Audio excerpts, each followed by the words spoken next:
po ako sa atin pong main verse sa umagang ito. Ang title po natin, Pamumuhay ng Taong Nasa Liwanag. Sabi po dito, pabalik po, Efeso chapter 5. Sabi po dito, sa Efeso chapter 5, verse 8. Tignan niyo po, ang sabi ng salita ng Diyos. Dati kayo'y nasa kadiliman, ngunit ngayon nasa kaliwanagan na, sapagkat kayo'y nasa Panginoon. Mamuhay kayo ngayon nang nararapat sa taong nasa liwanag. Amen. So pinagpala po ng Diyos ang kanyang buhay at kapangyarihan sa lahat. Hallelujah. Dakila Diyos, sa umaga pong ito, muli po kaming lumalapit sa iyo, may kababaang loob, Panginoon. Umaasa, Panginoon, na tanging sa iyo lamang magmumula ang lahat ng kapahayagan na mapag-aaralan po namin ngayon, Panginoon. Lord, hindi po sapat ang naging paghahanda po, Panginoon. Dahil kung wala po ang pagsama ng iyong banal na Espiritu, ito po ay magiging walang kabuluhan. Thank you so much, Lord.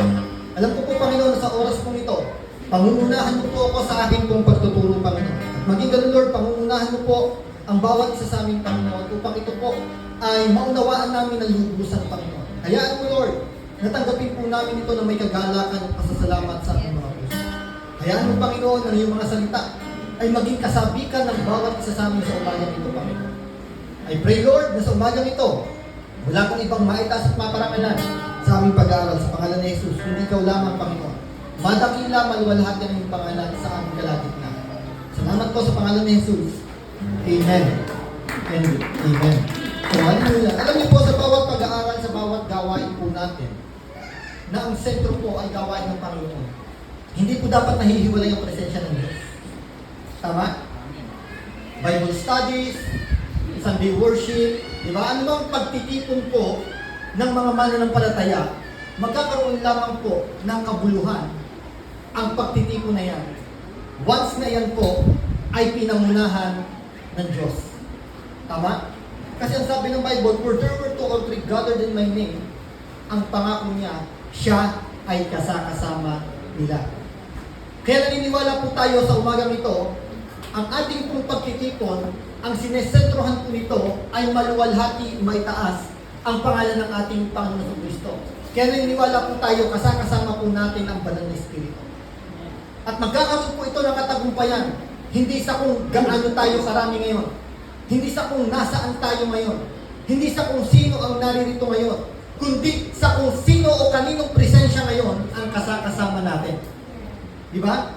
So ang kasama po natin ngayon ay walang iba kundi ang Espiritu ng Diyos na nasa ating kalagitnaan. Na siyang magiging tagapanguna ng gawain na to. Kung kaya alam po natin na makabuluhan po ang pag-aaral nito. Makabuluhan po ang pagtitipon na to. Dahil narito ang presensya ng ating Diyos na buhay. Amen. So sabi po dito, dati tayo'y nasa kadiliman, ngunit ngayon nasa kaliwanagan na. Sapagkat kayo'y nasa Panginoon. Mamuhay kayo ngayon ng nararapat sa mga taong nasa liwanag. Na-experience na natin na maglakad tayo sa isang napakadilim na lugar yung walang ilaw. Yan, nung midweek nga lang dito, nung biglang nawala ng kuryente, habang nagagawa po tayo. So nawala ng kuryente, ang hirap po. Nagtuturo yung speaker po natin. Sino ba yung speaker na? Pastor. So, habang nagtuturo po nawala ng kuryente, ang hirap po. Hindi natin makita yung mga babasahin natin. Diba? Hindi natin makita yung isa't isa. So, napakahirap po na tayo po ay lumalakad sa kadiliman.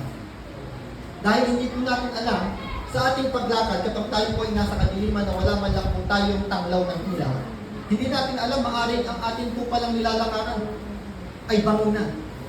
Na maaaring ang atin po palang nilalakaran, maaaring na po tayong merong bagay na nakaambang aksidente para sa atin. Wala tayong kaalam-alam. Amen? So kaya mahirap po. So purihin natin ng Diyos dahil nagbibigay po siya ng liwanag. Diba? Kaya mas masarap po maglakad kapag maliwanag. Ngayon, ang sarap mag-drive dito sa, alam niyo po, dito sa Corbada. Dati matatakot ka kahit kahit naka-tricycle, naka-motor ka, pag solo ka lang, wala kang angkas. Nakakatakot eh. Ngayon, kahit maglakad ka mag-isa, hindi ka matatakot. Kasi maraming ilaw, maliwanag. Di ba, so nakikita natin yung benefits o yung kagandahan yung advantage na tayo ay nakakalakad sa liwanag. Makikita natin yung dinadaanan natin. Makikita natin kung may nakaambang panganib. Di ba? Pero pag nasa kadiliman, alam niyo po, hindi po natin makikita yan. Sapagkat itinatago po ng kadiliman ang mga bagay na maaari pong magbigay ng kapahamakan sa ating lalakaran. Amen? So, pero dito ang ganda na sinabi dito, dati kayo'y nasa kadiliman, ngunit ngayon nasa kaliwanagan na. Di ba? Ito po ay sulat ni Apostol Pablo sa mga mananampalataya. Take note. Sa mga mananampalataya sa Efeso. Ibig sabihin, ang kinakausap niya po dito, ang kinakausap niya po dito ay mga Kristiyano na katulad po natin. O pwede natin sabihin ngayon na sa mga oras na ito, ang sulat na ito ni Apostol Pablo ay para sa ating mga naririto ngayon.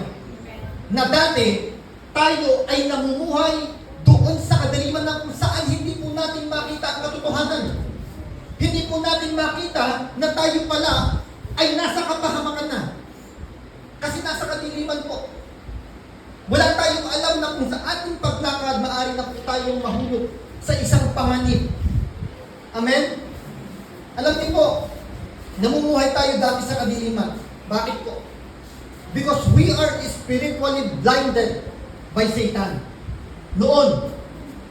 Amen? Ngayon ba, mayroon pa bang namumuhay sa atin ngayon na talagang binulag ni Satanas? Na masasabi natin, hindi pa natin nakikita natatagpuan ng kaliwanagan. Pag sinabi kasi kadiliman, ito po ay spiritually blinded. Hindi po siya yung physically na nakikita natin dilim na gabi, hindi po yan. Kundi yung kadiliman na kung saan ang ating pong spiritual o espiritu ay hindi nakakatanglaw ng kaliwanagan na mula sa Diyos. Amen? Tignan niyo po, sabi dito. Ay, slide po. Ito po, ang buhay ng isang tao na nasa kadiliman. Sabi dito, hindi sila sumasampalataya sapagkat ang kanilang isip ay binulag ng Diyos ng kasamaan sa daigdig. Diba? Kung may Diyos po ng kaliwanagan, may Diyos po ang kasamaan. Diba? Tingin po niyo, hindi sila sumasampalataya sapagkat ang kanilang isip ay binulag ng Diyos ng kasamaan sa daigdig na ito. Ang Diyos ng kasamaan ay walang iba kundi si Satanas. Pero ito pong dapat nating tandaan. Si Satanas at ang Diyos na ating pong pinaglilingkuran ay hindi equal. Na pagkakakala ng iba na si Lord mabuti, si Satanas masama, si Lord sa kaliwanagan, si Satanas sa kadiliman. Di ba? So yun ang inaakala ng iba. Naakala nila equal ang kapangyarihan ng Diyos at ni Satanas. Pero hindi po. Pinapahinginutan lamang ng Diyos si Satanas na magmaniobra pa dito sa mundo sapagkat hindi pa po dumarating ang takdang panahon upang siya iparusahan. Pero darating po ang takdang panahon na ang Diyos ng sanlibutan ito o ang Diyos ng kasamaan na tinutukoy dito, kasamaan ng daig na ito, ay itatapon sa impyerno ng Diyos upang parusahan. Amen? Hindi po siya hari sa impyerno na inaakala ng marami. Si Satanas po, hindi po siya magiging kumbaga pagdating sa impyerno, boss si Satanas, hindi po. Parurusahan po siya doon. Ang katotohanan po, ang impyerno po ay nilikha para sa kanya at sa kanyang mga demonyo. Kaya lamang po magkakaroon ng tao na itatapon sa impyerno dahil ang mga tao na ito, sa kabila ng kanilang pagkakarinig sa mabuting balita, sa kabila ng lahat ng ginawa ng ating Panginoon Kristo sa sakripisyo, nireject pa rin nila ang lahat ng ito. Because of disbelief o unbelief. Dahil sa ayaw na paniniwala ng mga tao, sa pag-reject nila sa katotohanan tungkol sa ating Panginoon Kristo, ang impyerno na dapat sana ay kay Satanas at sa kanyang mga kampo na demonyo, malalagyan ng mga tao hindi sumampalataya kay Kristo. Amen? So medyo teaching po yun. Isang katotohanan po na sinasabi ng Bible na dapat ibigay po sa atin. Ito po ay isang kaliwanagan ngayon na ibinibigay po sa atin. Kasi dati nung ang ating isipan po ay natatakpan pa o bulag pa ang ating mga isipan dahil kay Satanas, hindi po natin alam ang katotohanan na yan. Di ba? Akala natin dati si Satanas, hari siya sa impyerno. No. Di ba? Kaya nga meron po tayo mapapanood sa YouTube yung mga illustration na sa impyerno, may mga tao itinapon, tapos yung mga demonyo, pinapahirapan yung mga tao. Ayan, nilalatigo, kung ano yung ginagawa. Hindi po totoo yun. Bulag po ang isipan ng mga tao na nag-create ng ganong videos. Bakit po? Dahil ang katotohanan po na sinasabi ng Bible, ang mga demonyo at si Satanas po ay hindi mamumuno sa impyerno, kundi sila po ay magkakasamang parurusahan ng Diyos. Isa pong kaliwanagan po yan na tinanggap po natin. Na ngayon po ay magbibigay po sa atin ng isang tunay na pagkaunawa sa mga plano o sa mga dakilang bagay na inihanda ng Diyos sa mga paparating na panahon. Amen? Kaya paniwalaan po natin, sabi dito, ang kanilang isip ay binulag ng Diyos ng kasamaan sa daigdig na ito upang hindi nila makita ang liwanag ng mabuting balita o ng magandang balita tungkol sa kaluwalhatian ni Kristo na siyang larawan ng Diyos. Ibig sabihin pala, kapag ang isang tao hindi niya ina-acknowledge na si Kristo ang larawan ng Diyos na hindi natin nakikita, di ba? Sabi ng Colossians, si Jesus ang larawan ng invisible God. Di ba?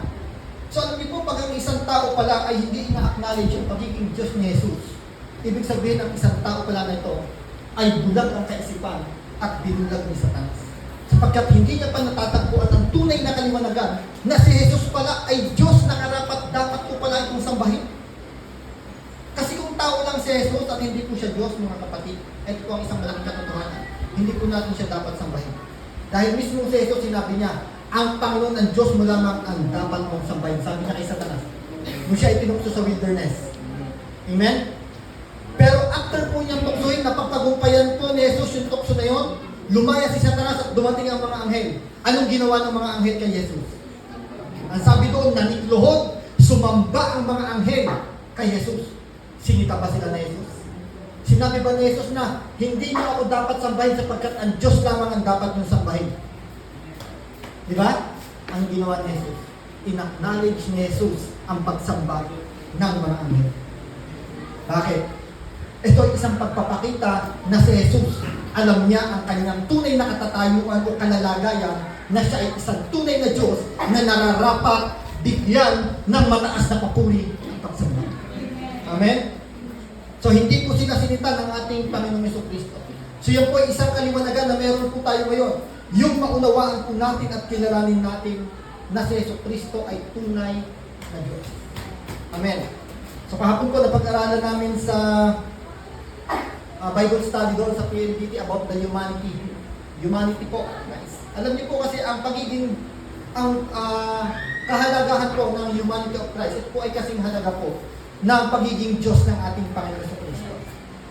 Hindi po natin dapat paghiwalayin yun, mga kapatid. Hindi natin pwede sabihin na si Jesus ay Diyos lamang, si Jesus ay tao lamang. Hindi po. Lagi pong magkalakip ang dalawa na yan. Na bagamat Diyos ang ating Panginoon sa Kristo, siya rin po ay tao. Sa mga napag-aralan na po natin yan, mga previous na pag-aaral po natin. And I do believe na wala na pong nagdududa sa kung ano talaga ang tunay na kalagayan ng ating Panginoon sa Kristo tungkol sa kanyang pagiging Diyos at tungkol sa kanyang pagiging tao. Amen? So yun po ay isang kaliwanagan na ibinigay po sa atin ng ating Panginoon sa pamamagitan po ng kanyang mga salita. So sabi dito, binulag ng Diyos ng kasamaan sa daigdig na ito upang hindi nila makita ang liwanag ng magandang balita. Di ba? So ang tao na hindi pa po nakakarinig, nakakaunawa ng mabuting balita, they are all spiritually blinded. Bulag pa sila. Wala pa po sa kanila ang tunay na kaliwanagan ng mabuting balita. Sapagkat magkakaroon lamang po ng liwanag ang buhay ng isang tao kapag siya po ay nakaunawa at tinanggap niya, pinaniwalaan ang mabuting balita tungkol kay Jesus Cristo. Amen? Tingnan niyo po. Pa-slide po. So tingnan niyo sabi nito ni Apostol Pablo, noong una patay kayo dahil sa inyong mga pagsuway at mga kasalanan. So mananampalataya pa rin po ang kinakausap ni Apostol Pablo. Hindi po siya dito kumakausap ng mga unbeliever. Ang kinakausap niya po dito ay mga believer. mga mananampalataya sa Efeso. Ang sabi niya, nung unang patay kayo dahil sa inyong mga pagsuway at mga kasalanan. Hindi patay physically, kundi patay ang espiritu. That's why we need to be born again. Di ba? Kung kaya ang isang tao, kinakailangan talaga na ma-born in spirit o ma-born again ang isang tao. Kasi ang isang tao na hindi ma-born again, mananatiling patay. Tama? Mananatiling patay po. Kasi ang tinutukoy po dito na patay ay ang spiritual. Na ang kanya pong relasyon, ang kanyang espiritu ay patay sapagkat malayo ang relasyon niya sa Diyos. That's why being born again is not a religion. Born again is a personal encounter to our Lord Jesus, our Savior. Amen? So yan po ang pagiging born again. So isa po yan sa kaliwanagan ay binigay po sa atin. Na ang pagiging born again po, hindi po ito isang religion na inaakala ng mga taong bulag sa sanlibutan ito. Di ba? Kasi maraming tao, when we talk about being born again, ang inaakala ng mga tao na walang kaliwanagan, ito po ay isang religion. Samahan ng mga tao na sumisimba every Sunday, nagpupuri sa Diyos, nagtataas ng kamay, inaakala nilang mga baliw dahil nagpupuri sa Diyos. Ganyan po i-define ng maraming tao na hindi pa nakakaunawa o tumatanggap ng kaliwanagan ang salitang born again. Amen? Pero sa ating mga tumanggap ng kaliwanagan, ng katotohanan, na nakaunawa sa katotohanan ng ating Panginoong Kristo, alam natin how to define the word born again. Born again or born in spirit. Diba? From Greek word genao. Genao ang ibig sabihin po nun sa Greek word, original language ng New Testament. Na ang ibig sabihin po ay born from above.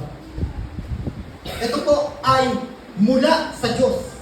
Ang isang tao ay hindi magiging born again sa sarili niyang kagustuhan. Tama? Wala pong tao na magiging born again sa sarili niyang kagustuhan dahil ang dito po sinasabi, born again comes from the Greek word genao na ang ibig sabihin po nito, pag itinranslate po natin in English language, ang sabi po nito ay born from above. Mula sa Diyos. Kaya pag binasa po natin sa verse 13 ng John chapter 1 verse 13, ang sabi doon, sila ay naging mga anak ng Diyos, hindi dahil sila ay ipinanganak ng tao, hindi dahil sa kagagawa ng tao, kundi dahil sa kalooban ng Diyos. Amen. So tingnan niyo po, sabi nung unay patay kayo. Ang patay, tingnan niyo. Diba? Patay. Hindi natin yung literal na patay muna, patay physically. So tingnan niyo ang patay, nakakakita pa ng kaliwanagan niya?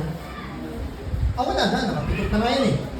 Lalo pag inilagay sa, ang tawag doon? Sa kabaong sa kanyang sa nicho. Ay di ba, ang dilim doon pag sinaraduhan. Ay di nasa kadiliman ng patay. So ganun po tayo maihahalin tulad ngayon mga kapatid. Napakagandang illustration, ano? Yung patay na physically, di ba? Kapag inilagay po siya sa loob ng nicho, wala na siyang makikitang liwanag. Amen. Pero tayo mga buhay, tignan nyo, patay, buhay physically, nakikita pa natin ang liwanag. Kita-kita po natin ang liwanag because we are alive. Buhay po tayo at hindi tayo patay. So kaya tayo po, na noong mga patay tayo po noon ay nasa kadiliman, wala po tayong kayang gawin. Hindi na natin kayang papurihan ng Diyos. Ang patay ba may kayang gawin? Kaya huwag kayong matakot. Kung sinasabi na, yung patay na lolo ko, yung patay na lola ko, nagpakita nun. Wala na pong kayang gawin, sabi ng Bible. Hindi na po kayang pumalik, hindi na kayang pumahon sa hukay. Hindi niya na kayang basagin yung nicho, yung harang ng nicho niya. Kasi ang patay, wala nang kayang gawin. Diba? So yan po ang isang malaking katotohanan. Noong una tayo yung mga patay. Patay spiritually dahil hindi po natin natatagpo ang panahon ang kaliwanagan. Dahil sa ating mga pagsuway. Now, tignan niyo po. Patay po tayo spiritually. Ito po ang buhay natin noon. Slide po. Ito po ang buhay natin noon. Kung tayo po ay mga patay pa. Sabi dito ni Apostol Pablo, sinusunod ninyo noon ang masamang takbo ng mundong ito. So, ganun pala tayo noon. Diba? Nung hindi pa po tayo naboborn in spirit. Ang sabi, sinusunod ninyo noon ang masamang takbo ng mundong ito. Di ba? yung system ng mundong ito, yung impluensya ng mundong ito. Ganun din tayo dati. Natatangay tayo ng masamang takbo ng mundong ito nung tayo po ay mga patay pa sa ating spiritual na kalalagayan. Sabi dito, at napailalim kayo sa pinuno ng mga kapangyarihan ng hipapawid, ang espiritong naghahari sa mga tao, ayaw pasakop sa Diyos. So yun po tayo noon. Nung patay pa po tayo, spiritually, ayaw po nating magpasakop sa Diyos. Tama? Hindi, Lord. Ito ang kailangan, ito ang dapat kong gawin. Hindi pwede ang gusto mo, Lord. Ako, mas alam ko kung ano yung mabuti sa akin, Lord. Di ba, ganyan tayo dati? Nung tayo po ay mga patay pa sa ating spiritual, wala po tayo pakialam sa kung ano ang nais ng Diyos, kung paano niya dinadirect ang ating lalakaran. Hindi, Lord, hindi dyan. Dito ko gusto sa kaliwa. Ang pangit ang daan dyan, no? Rough road dyan sa kanan. Pero dito sa kaliwa, ang ganda. Smooth yung daan. Aspaltado. Dyan, bako-bako, puro bato, lubak-lubak. So mahirap dyan, Lord, dito ko gusto, mas maganda yung daan dito. So dito tayo noon, ayaw natin magpasako sa direction ng Diyos sa buhay natin. Mas nananaig sa atin ang sarili po nating kagustuhan nung tayo po ay mga patay pa sa ating spiritual na pamumuhay. Pero tayo po, dahil sa habag ng Diyos, pag binasa po natin Efeso chapter 2 na yan, pababa hanggang verse 10, makikita po natin diyan, tayo po ay binuhay ng Diyos. Hindi niya hinayaan na tayo ay manatiling patay. So binuhay po tayo ng Diyos sa pamamagitan ng biyaya kagandahang loob na nagmumula sa ating Panginoong Jesucristo. Amen? So tayo po ay kasamang binuhay ng ating Panginoong Jesucristo. So kaya ang reason po ngayon kung bakit po tayo masasabi natin na tayo po ngayon ay namumuhay sa kaliwanagan. The main reason is because Jesus made us alive. Si Jesus ang tunay na rason kung bakit po masasabi natin na ako ngayon, pastor, alam ko namumuhay ako sa liwanag. Bakit? Dahil binuhay ako ni Kristo.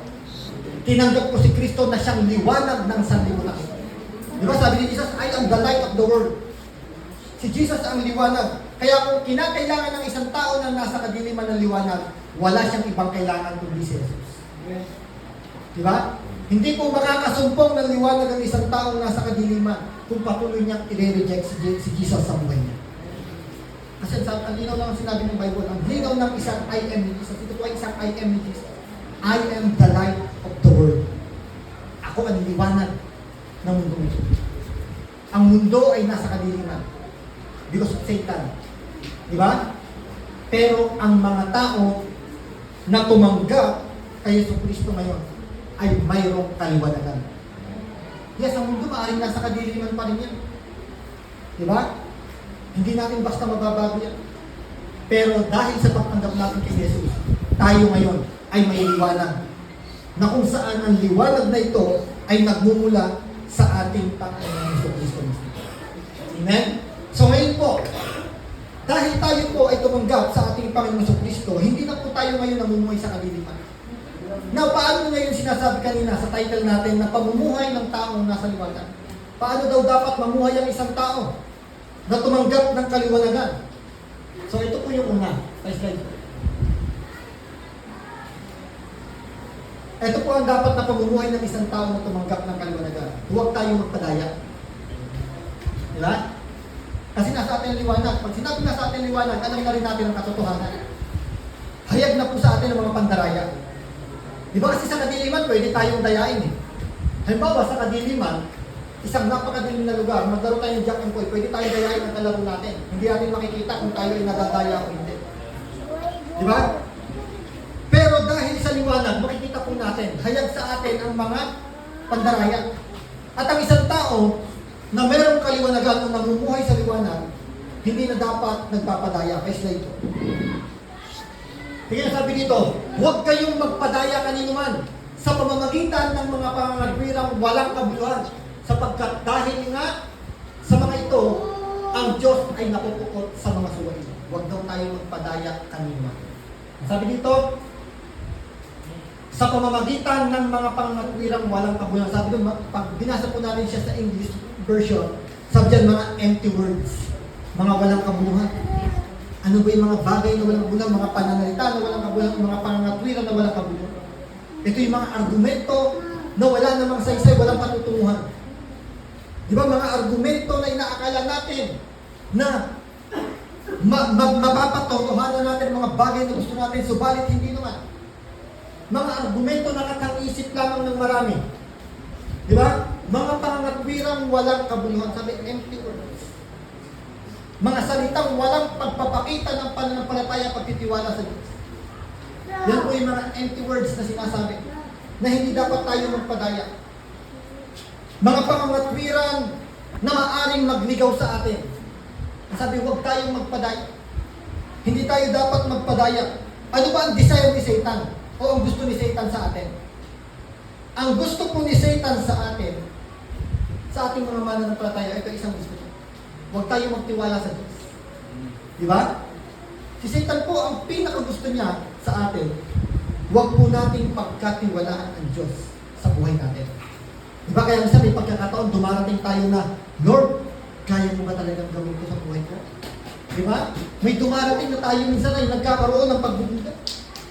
Yan po ay hindi dahil sa atin, kundi yan po ang gusto ni Satanas na maisip natin na hindi natin karapat-dapat pagkatiwalaan ang Diyos.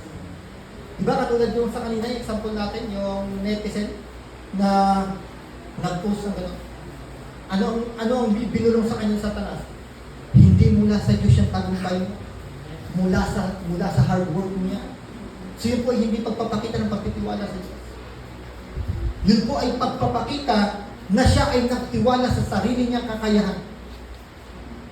Na ang tao na to nagtiwala sa kanyang angking galing at hindi niya nakilala ang kakayahan ng Diyos na siya ay mabigyan ng tagumpay. So yan po ang gustong-gusto ni Satanas na ilagay sa ating mga isipan. Alisin po natin ang pagtitiwala sa Diyos. Yan ang gusto ni Satanas sa atin. Diba? So dyan po tayo pinag-iingat. Sabi, huwag tayo magpadaya. Kapag dinadaya tayo sa Satanas at inaalis ang ating tiwala sa Diyos, patuloy. Alam natin ang katotohanan at kaliwanagan. Patuloy pa rin tayong magtiwala sa Diyos.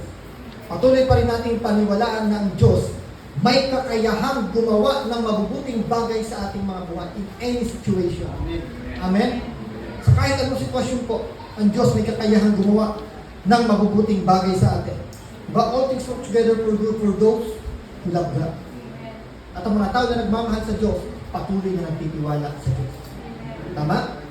Ito pa yung isa, pandarayan sa Satanas. Ang gusto niya, huwag tayong sumunod sa Diyos. Mag-disobey tayo kay Lord. Di ba? Kapag nagdi-disobey pala tayo kay Lord, hindi pala dahil sa sarili natin ang gusto niya, kundi tayo ay kinokontrol ni Satanas. Nadadaya ng salita ni Satanas. Di ba? Ano yung pag sinabing disobey? Ito yung hindi tayo nagpapasakop sa salita at sa kalooban ng Diyos. Minsan, ito na yung Word of God. Tinanggap na natin. Pero meron tayong sariling gusto. Hindi po natin sarili yun, kundi yun ang gusto ni Satanas na idikta sa atin. Di ba? Minsan, kinokontra pa natin ang Word of God. Ito na sinabi ng Word of God, ito yung sa atin. Sariling opinion natin. Hindi, ito ang dapat eh. Ito ang sinasabi ko eh. Tandaan po natin, kung meron mang gustong bumalik ng salita ng Diyos, walang ibang kundi si Satanas. Amen? Kung meron man pong gustong pasinungalingan ang salita ng Diyos, walang iba kundi si Satanas. Dahil Satan is the father of all lies. Siya ang ama ng lahat ng kasinungalingan. Kaya ang bawat kasinungalingan po na gustong ibigay sa ating Satanas, labanan po natin to by the truth. Sa pamamagitan ng salita ng Diyos. Dahil ang salita po ng Diyos ay ang katotohanan na panlaban pang-atake po natin sa anumang kasinungalingan na gawa ng Satanas. Amen? Kung si Satanas po, kasinungalingan ang ibinabato na sa atin, batuhin natin siya ng katotohanan. Walang iba kundi ang salita ng Diyos. Diba? Even Jesus, nung siya ay binabato ni Satanas ng mga kasinungalingan, ang sabi, gumagamit pa nga ng Word of God si Satanas eh. Ang sabi niya, kung ikaw nga ang anak ng Diyos, gawin mo nga na tinapay ang bato na ito. Ang sabi ni Jesus, nasusulat, hindi lamang sa tinapay na bubuhay ang tao, kundi bawat sa salita na nagmumula sa bibig ng Diyos. Amen? So ang buhay po natin hindi lamang puro pisikal. Tama? Don't focus on our physical needs. Meron din tayong spiritual. Hindi po masama na pahalagahan po natin ang pangangailangan ng ating mga pisikal. Pero, huwag din naman po natin pababayaan ang pangangailangan ng ating spiritual. Amen? Diba sabi ng Bible, what shall the prophet of a man? If he gain the whole world, but lose his soul, but lose his own life. Diba? Nag-gain niya yung whole world, physical yun. Yung tinutukoy doon. Pero yung kaluluwa niya, napahakap. Dahil napabayaan ng spiritual. Diba? Kaya klaro sinasabi ni Jesus, hindi lamang sa tinapay nabubuhay ang tao. Man shall not live by physical alone. Diba? Hindi lamang sa physical ang buhay ng tao. Sabi doon, kundi sa bawat salita na nagmumula sa bibig ng Diyos. Kundi kailangan din ng tao na mabuhay through his spiritual need. Amen? So kailangan po natin, huwag po natin ibabaliwala ang ating spiritual na pangangailangan. At mapipid po tayo ang ating spiritual, lagi pong makakakain at lalakas siya kapag tayo po ay laging napipid ng Word of God. Dahil wala pong ibang pagkain ng ating espiritu kundi ang salita ng Diyos.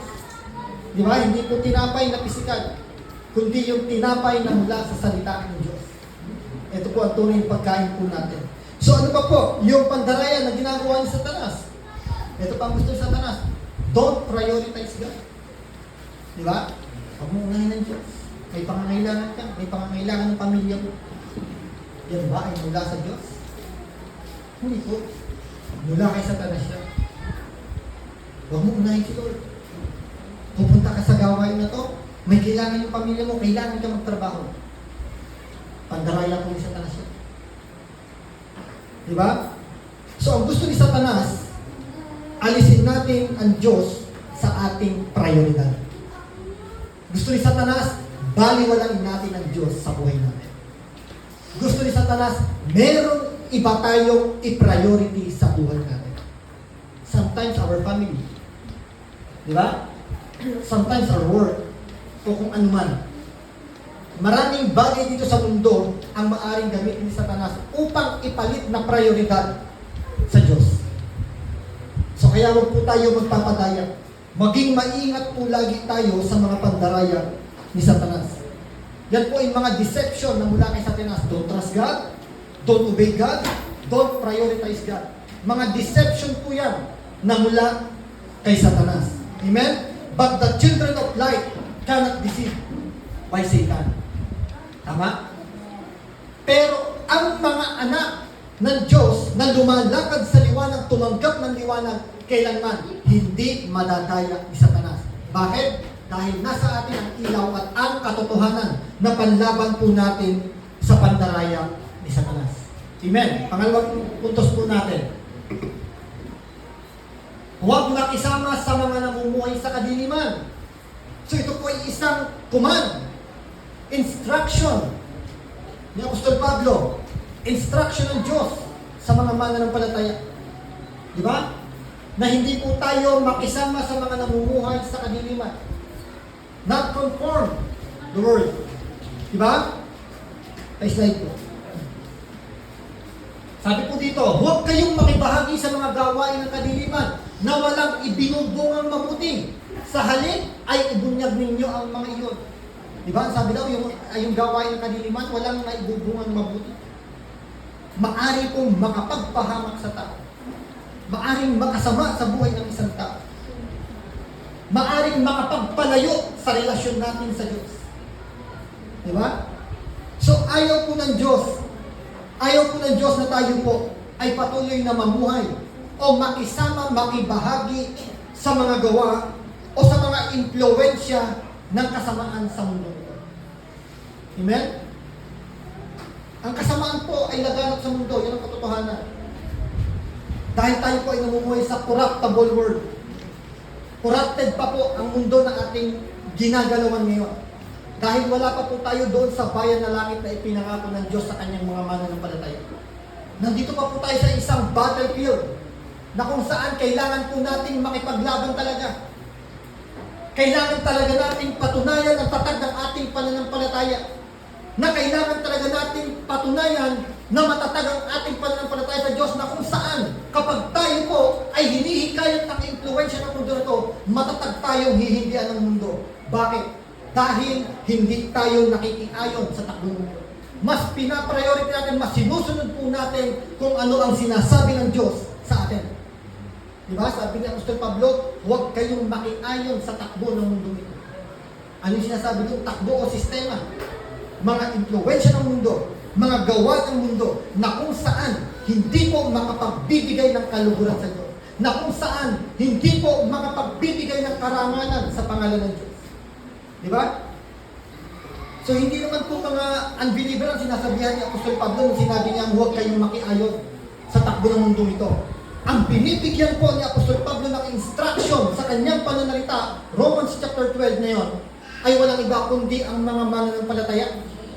Di ba? Kasi hindi niya po pwedeng ibigay sa mga unbeliever yun. Dahil pag ipinigay niya sa mga unbeliever yun, hindi siya paniniwalaan, hindi siya susundin, at i-reject lamang yung salita niya na yun. Pero ibinigay niya yun sa mga tao na kung saan alam niya tumanggap ng liwanag mula kay Kristo. Amen? Sabi doon, huwag kayong makiayon sa takbo ng sanlibutan ito. Dahil ang influensya ng mundo ay tunay na masama at hiwalay sa kalooban ng Diyos. Hiwalay sa mga nais ng Diyos na ipamuhay ng isang mananampalataya na kung saan ang mga mananampalataya na to ay pinili, ipinukod ng Diyos upang tayo ay pabanalin. So tayo po ay patuloy na nililinis ng Diyos sa pamagitan ng kanyang mga salita. Sa pamagitan ng mga salita po ng Diyos, tayo po ay natututo. Nauunawaan po natin lalo kung ano ang dapat na ipamuhay natin bilang mga mananampalataya. Diba yun po ang kahalagahan ng salita ng Diyos? Nalilinis po tayo sa pamamagitan ng mga salita niya. Dahil kapag tayo po ay nakarinig ng mga instruction na mula sa Diyos, meron tayong na-realize sa buhay natin na, oy, saglit lang, may ganito pa akong attitude. Pero ito sinasabi ng salita ng Diyos, so kailangan pala mawala itong attitude na ito, kailangan pala mapalitan ko nito. Kasi ito ang instruction ng Diyos, ito ang gusto ng Diyos para sa akin. Hindi yung gusto ko para sa akin ang dapat na manatili, kundi kung ano yung gusto o sinasabi ng salita ng Diyos ang manatili para sa akin. Amen? So yan po ang dapat na ipamuhay ng isang taong nasa liwanag. Namumuhay o hindi nakikisama sa mga gawa ng kaliliman. Last point po natin, kung paano po namumuhay ang mga tao na nasa liwanag. Next slide. Mamuhay ng nakalulugod sa Diyos. So ganito na po tayo mamuhay. Dapat nakalulugod sa Diyos. Amen? So ang gusto po ng Diyos, ang ating pong buhay ay maging kalulugod. Maging mabangong samyo lagi para sa Diyos. Di ba? So alam niyo po, pleasing God, ito po ay goal ng every believers. Di ba? Meron ba dito na tayo, mananampalataya, pero ay ako, okay lang kahit na hindi ko mabigyan ng kaluguran ng Diyos. Di ba? So hindi eh. Dahil ang isang believer, ang gusto niya lagi, makapagbigay siya ng kaliguran sa Diyos. Mapasaya niya lagi sa bawat gagawin niya ang Diyos. Di ba? So yan po ay isa sa goal ng mga believers. Ng mga true believers, mga kapatid. Amen? Now, how to please God? Sabi ng Bible, we cannot please God without faith.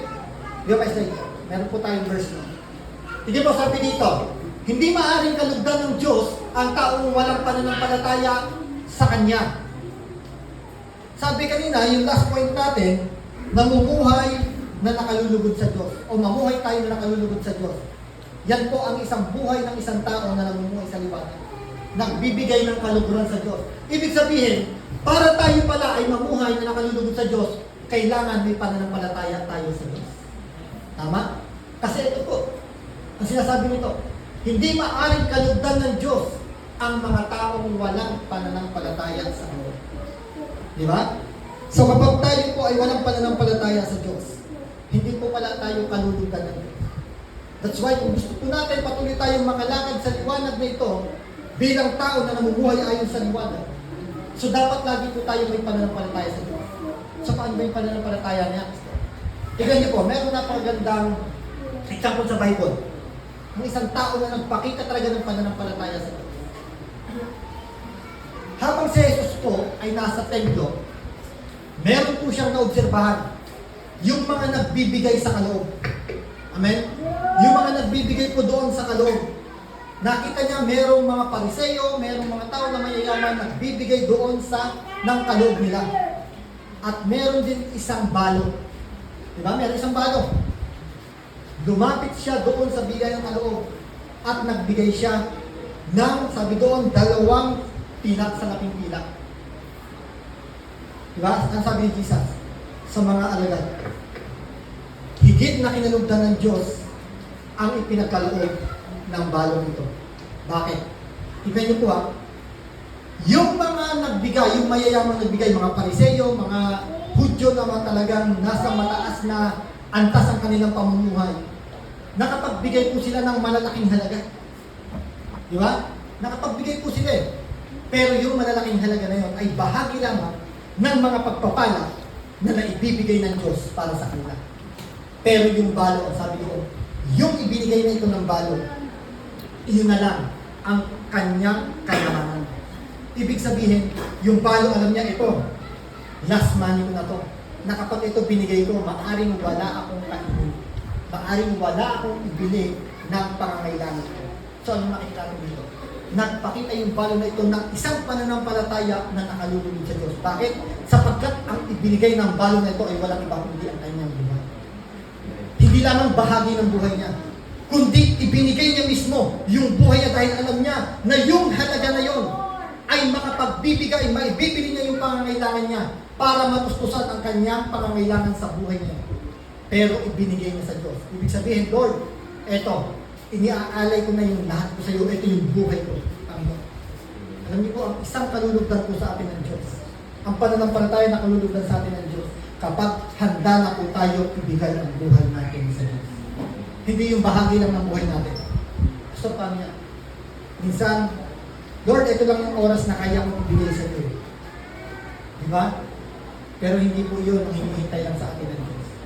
Ang nais po ng Diyos, ibigay natin ang buong buhay natin sa Kanya. Hindi naman tayo malulugi pag ibinigay natin ang buong buhay natin sa Diyos. Bakit? Because Jesus is the source of life. Ang sabi ni Jesus, I am the way, the truth, and the life.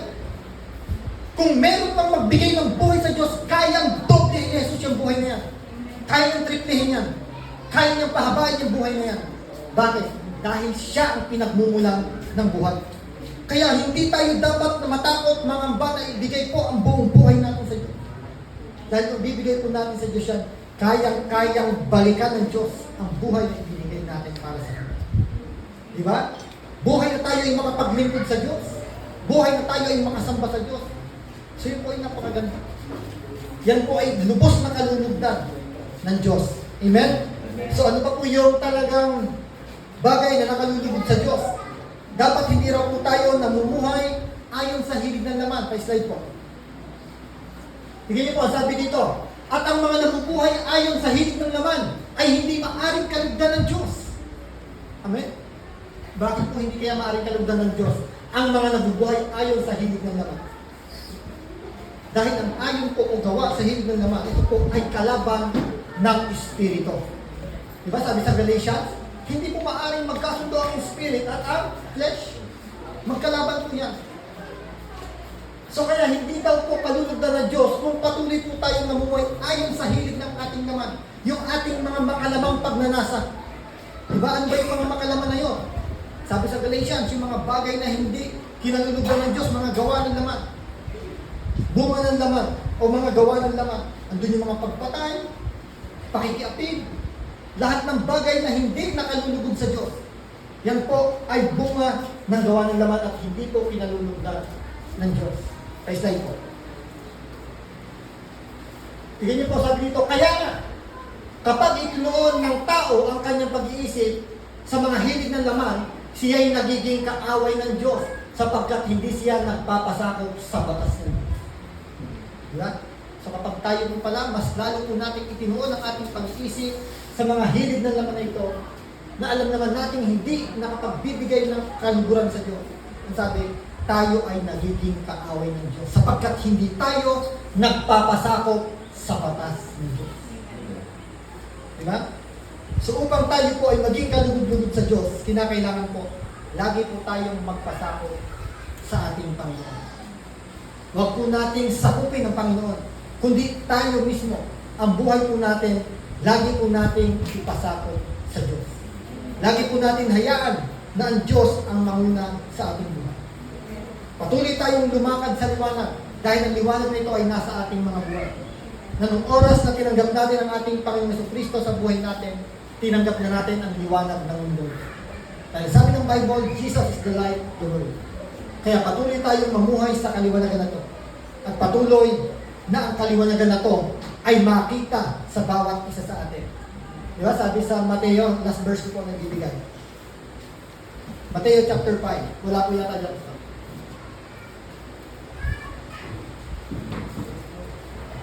Tignan niyo po, sabi dito sa Mateo chapter 5, basta simulan ko po siya sa verse 15.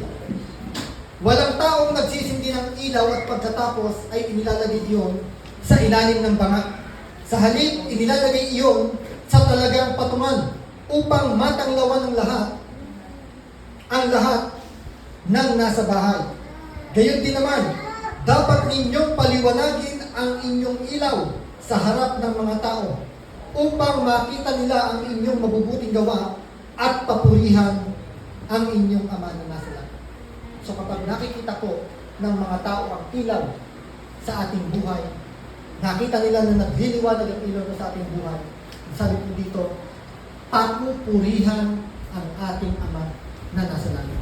Sa pamamagitan ko ng ating pamumuhay paglakad sa ilaw na ibinigay sa atin ng Diyos, mapaparangalan ko ang Diyos sa ating mga buhay. Amen? Kaya patuloy po, lumakad po tayo ng naaayon sa liwanag na tinanggap natin mula sa ating Panginoon. Hallelujah. Palakpakan po natin ang ating Diyos. At siyang nagbigay ng liwanag sa atin at nag-alis sa atin sa kadiliman. Kaya Diyos, salamat po. Sa oras na ito, Panginoon, tunay nga na ipinaunawa mo sa aming Panginoon na wala na po kami sa pamumuhay sa kadiliman, Panginoon. Sapagkat ang liwanag ay tinanggap na namin. Ikaw, Panginoong Yesus, ang liwanag na ito na nasa aming buhay. Na kung saan hayaan mo, Panginoon, magliwanag lagi ito. Makita ng maraming